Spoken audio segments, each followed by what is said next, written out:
disons merci à Dieu pour sa grâce. Amen. Donc nous sommes reconnaissants de tout ce que Dieu est en train de faire dans notre vie, de ce qu'il fait et de ce qu'il fera dans notre vie. Amen. Nous sommes reconnaissants par rapport à tout ça. Parce que nous devons mettre ça dans notre esprit. Sans Dieu, notre vie, sans Dieu dans notre vie n'a pas de sens. Amen. Parce que nous sommes le fruit de la pensée de Dieu. Amen. Vous savez, les habits que tu as, pour qu'elles existent, ces habits-là ont été pensés par la personne qui a fabriqué ça. Amen. Cette chaise ici est le fruit de la pensée de la personne qui l'a fabriquée.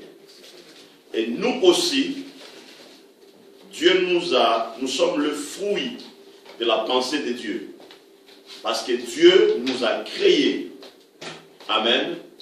À son image et à sa ressemblance.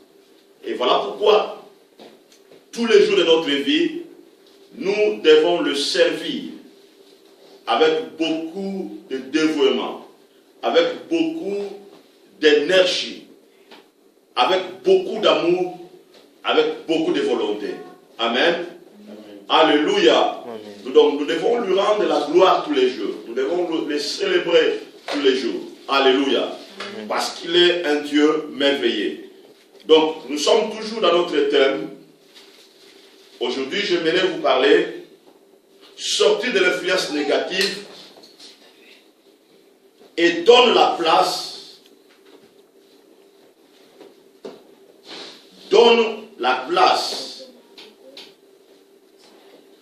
à la foi en Dieu. Amen. Sortir de l'influence négative et donne la place à la foi en Dieu. Amen. Donc nous allons lire deux versets bibliques. Je sais que le troisième, ça va venir. Nous allons lire premièrement Exode chapitre 14, verset 11 jusqu'au verset 13. Et après, nous allons lire Exode chapitre 6, verset 6. Amen. Exode chapitre 14, verset 11 jusqu'au verset 13. Et après, nous allons lire Exode chapitre 6, verset 6. Je lis la parole du Seigneur. Ils dirent à Moïse, fait-il pas de sépulcre en Égypte? Ça qu'il fut besoin de nous mener mourir au désert. Que nous as-tu fait en nous faisant sortir d'Égypte? N'est-ce pas là, c'est ce que nous te disions en Égypte? Laissez-nous servir les Égyptiens, car nous aimons mieux servir les Égyptiens que de mourir au désert. Moïse répondit au peuple, ne craignez rien, restez en place et regardez la délivrance que l'Éternel va vous accorder en ces jours.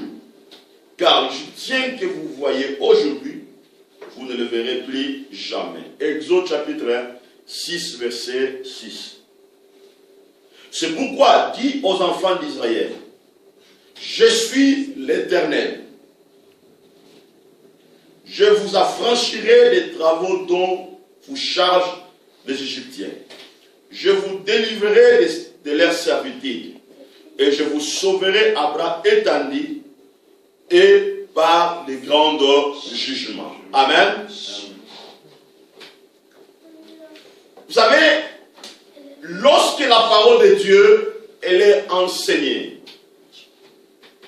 lorsque la parole de Dieu elle est prêchée,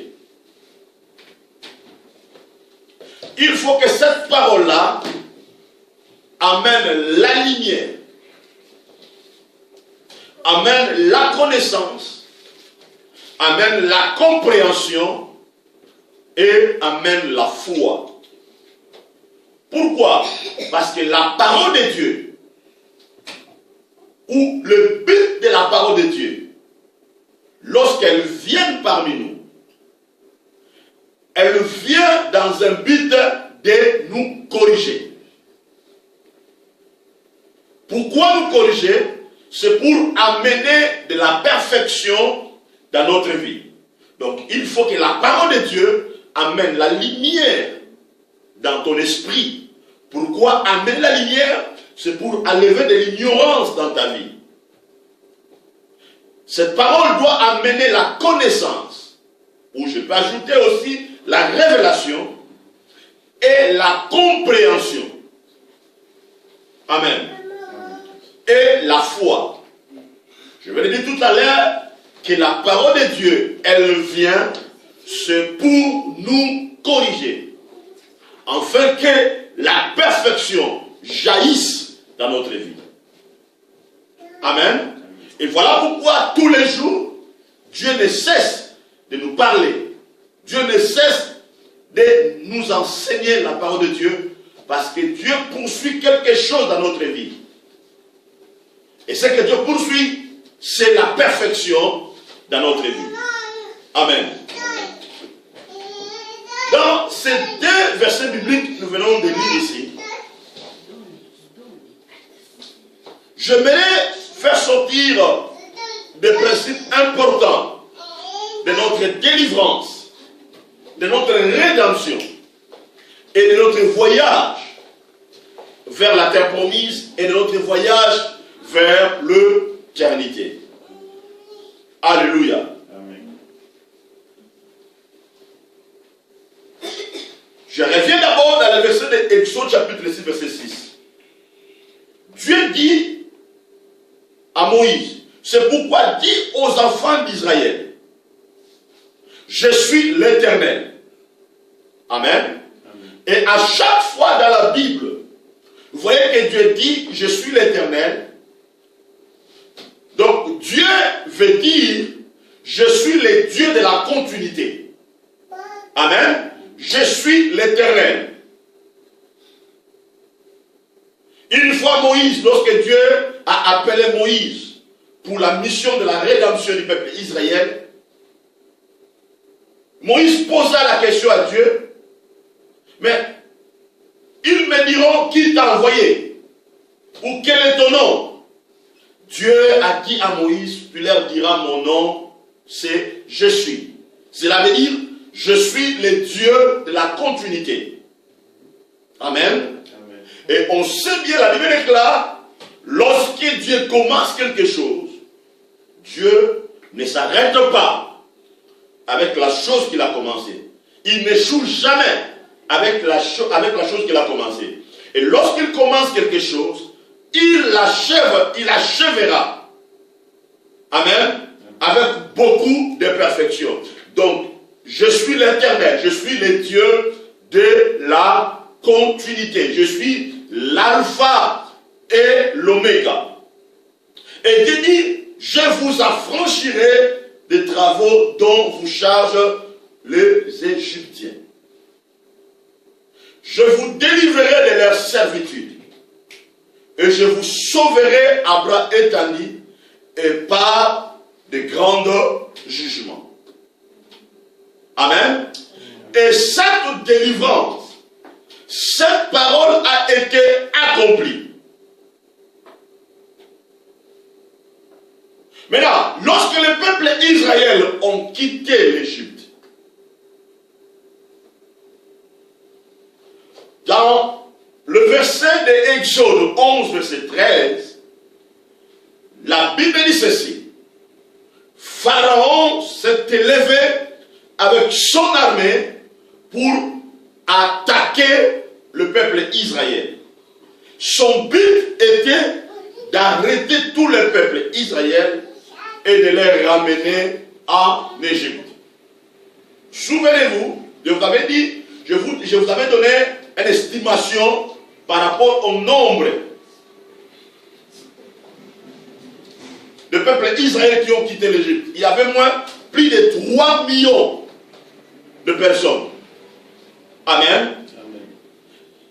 Et la Bible déclare, lorsque Pharaon s'est engagé dans cette pensée-là, dans cette direction-là, et la Bible déclare, pendant que Pharaon venait avec son armée, le peuple israélien, ils étaient influencés négativement par rapport à la force qu'avait Pharaon, par rapport à la puissance de son armée.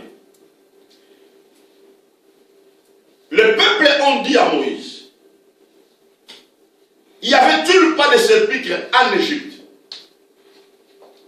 sans qu'il fût besoin de nous mener mourir au désert?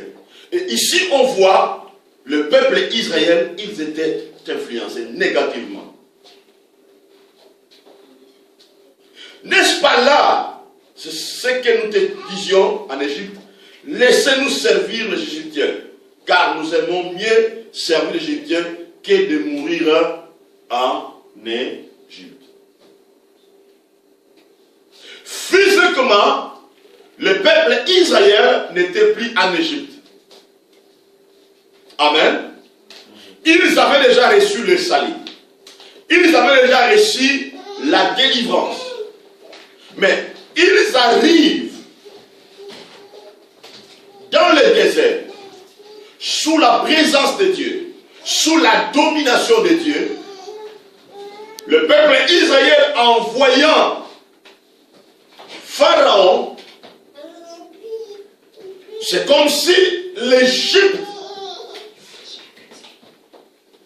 était encore présente dans leur vie, malgré ils étaient délivrés, malgré ils avaient quitté l'Égypte. Amen. Pourquoi les peuples israéliens ont pensé de l'Égypte?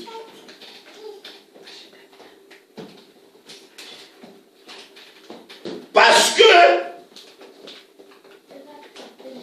dans leur vie ou dans leur âme,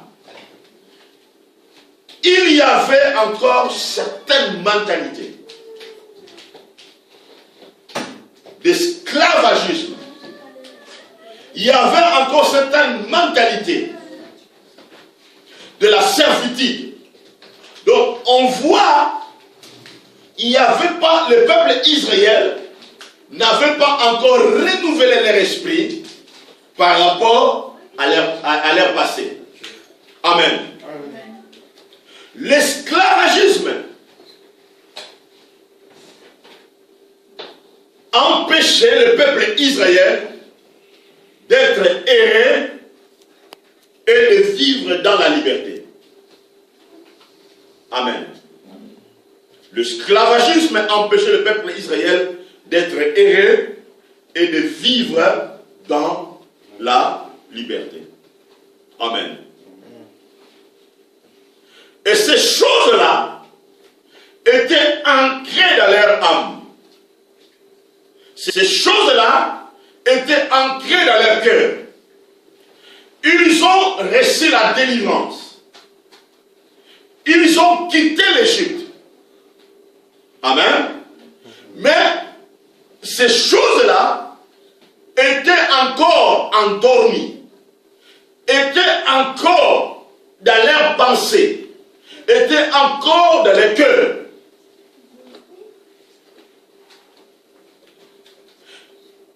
Le peuple israélien, ils étaient évolués dans un système dont le pouvoir de Pharaon n'était pas seulement politique, mais était aussi spirituel. Alléluia. En Égypte, il y avait plusieurs petits dieux. Il y avait les dieux de veau d'or, il y avait les dieux du soleil, il y avait de la sorcellerie, il y avait toutes ces choses-là. Amen. Et dans cet environnement que le peuple israélien était évolué. Alléluia. Amen. Maintenant, ils avaient été influencés dans un sens négatif par rapport à toutes ces forces-là.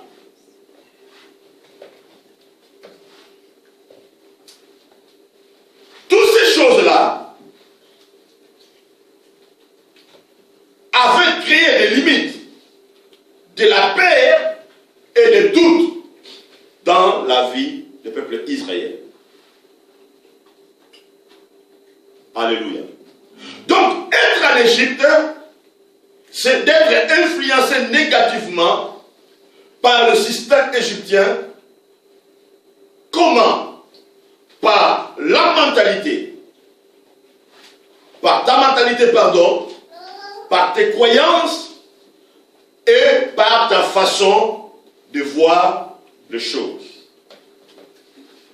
Donc, être en Égypte, c'est d'être influencé négativement par le système égyptien, par ta mentalité, par tes croyances et par ta façon de voir les choses. Alléluia. Maintenant, lorsque les peuples ont quitté l'Égypte, nous venons de lire ici, Dieu avait libéré le peuple. Dieu avait affranchi le peuple. Dieu avait délivré le peuple. Mais lorsque le peuple israélien se retrouve dans le désert et qu'ils ont vu derrière eux la force de Pharaon, tous ces peurs-là, toutes ces croyances-là négatives, toutes ces limites-là se sont réveillées dans leur esprit. Amen. Et sous ces influences-là négatives, ils ont commencé à dire des choses négatives. Ils ont oublié le Dieu qui leur avait délivré de la domination de Pharaon. Alléluia. Amen. Maintenant, écoutez-moi très bien. L'influence de là où vous avez grandi, de là d'où vous venez, peuvent avoir de l'influence négative sur votre marche avec Dieu vers la terre promise. Amen.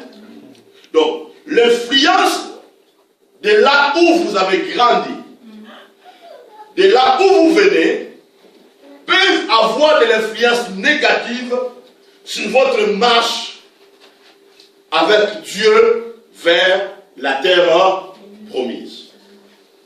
Donc, par rapport à tous ces points que je vais les citer ici, donc on voit toutes ces choses avaient eu de l'influence sur le peuple israélien. Alléluia. Donc, l'influence du passé, les choses du passé, étaient encore endormies dans leur vie, malgré qu'ils avaient quitté l'Égypte. Amen. Malgré Dieu leur avait ouvert le chemin de la terre promise. Maintenant, lorsqu'ils ont rencontré les difficultés, lorsqu'ils ont rencontré des obstacles, toutes ces influences-là négatives, toutes ces croyances-là négatives, toutes ces limites-là négatives ont surgi dans leur vie. Alléluia. Ils ont commencé maintenant à juger ou à mettre en cause l'œuvre de la rédemption, le travail que Dieu avait fait dans leur vie. Alléluia. C'est pour ça que vous allez voir aujourd'hui, il y a beaucoup de gens qui sont dans l'église. Ils se disent sauvés. Ils se disent libérés. Et tellement que ces gens-là, ils avaient grandi peut-être dans la famille où il y avait de la sorcellerie, dans le pays où il y avait le problème de magie, amen, où il y avait le problème où je peux dire, où les gens n'évoluaient pas, où les gens ne se mariaient pas, pardon. Maintenant, lorsque cette personne-là vient dans l'église, et quand cette personne-là commence à passer le moment des épreuves, automatiquement, la personne commence à se laisser influencer par réalités qui avaient influencé sa vie négativement dans le passé. Et la personne doit commencer maintenant à mettre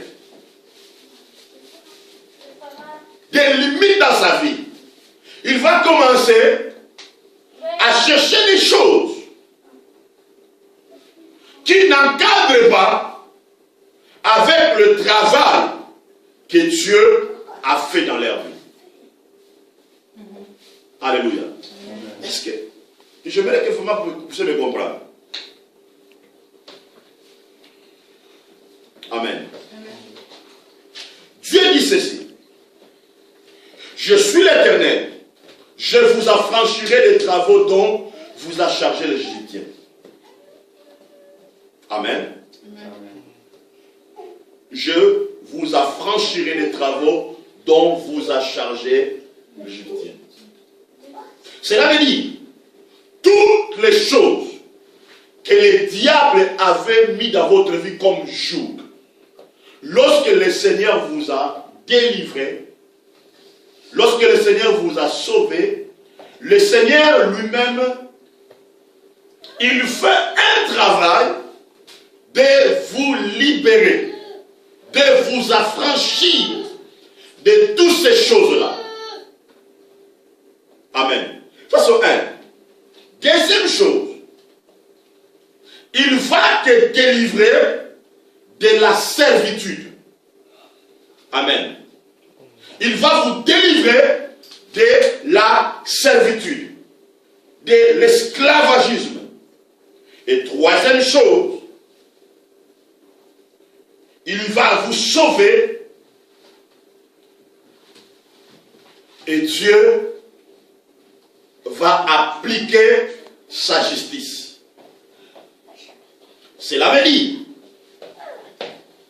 rien du ténèbre aura le pouvoir sur la lumière que Dieu vous a donnée, sur le salut que Dieu vous a donné. Amen. Alléluia. Donc, Dieu va vous séparer avec les travaux dont vous a chargé les Égyptiens ou le diable. Cela veut dire, Dieu va vous donner le repos. La Bible déclare, venez à moi, vous tous qui êtes chargés et fatigués, je vous donnerai du repos. Alléluia. Donc, lorsque Dieu vous a délivré, lorsque Dieu vous a sauvé, Dieu vous donne son repos. Cela veut dire, le jour n'a plus le pouvoir sur votre vie. Tout ce que le diable avait chargé sur votre vie n'a plus le pouvoir. Parce que Dieu vous a délivré, il vous a franchi pour être libre.